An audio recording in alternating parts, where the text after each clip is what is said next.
These are the storage vessels that we use. Inside this highly secured, temperature and germ controlled room at Women's Hospital in Baton Rouge, the components needed to create life are stored in liquid nitrogen. Most of these are sperm, this one's eggs and embryos. Doctors Richard Cochran and Bobby Webster help couples with fertility problems conceive in a laboratory setting, oftentimes joining the egg and sperm in a petri dish, a process called in vitro fertilization. As we've advanced, we've learned truly how inefficient the human reproductive system is, and that's totally different than you get in your high school biology class. Something else you probably didn't hear in biology class is a process called pre-implantation genetic screening, or PGS. Something so new it's still considered experimental unless the couple has a history of genetic disorders. If we're looking for a specific problem, we will not only offer but encourage that. That could be a history of cystic fibrosis in the family, sickle cell disease, and spinal muscular atrophy. These autosomal recessives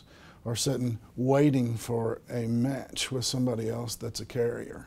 Once a couple's embryos reach the 3-day mark, they're ready for biopsy. We put the embryos in drops in a dish like this in the center of the screen. By taking a set of cells on day 5, we don't have to get into what's called the inner cell mass. We can biopsy some of the periphery cells. Those cells then grow chromosomes that should be an exact copy of the embryo on day 5 when it's ready to transfer to a uterus. The screening results can be threefold. Normal, if it's a recessive disease, carrier, or diseased. Once the results of the genetic testing are available, then the embryos that are not diseased will be taken out of this incubator and evaluated before being transferred into the mother. It depends on how fast they've been dividing and the symmetry of the cells, and it's kind of a beauty contest on day 5. So what about the diseased embryos, or the ones that didn't win the day 5 beauty contest? On average, a couple will have 5 to 8 left over, and in Louisiana, those embryos are protected as people,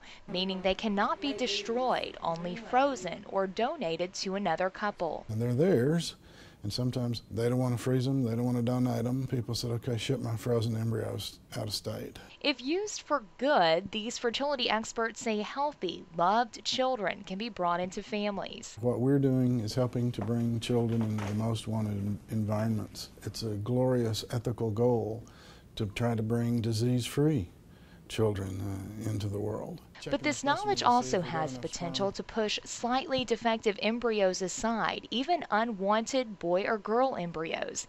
They are shaky ethical grounds already being walked. At your service with HealthCast, Brittany Glazer, KPLC 7 News.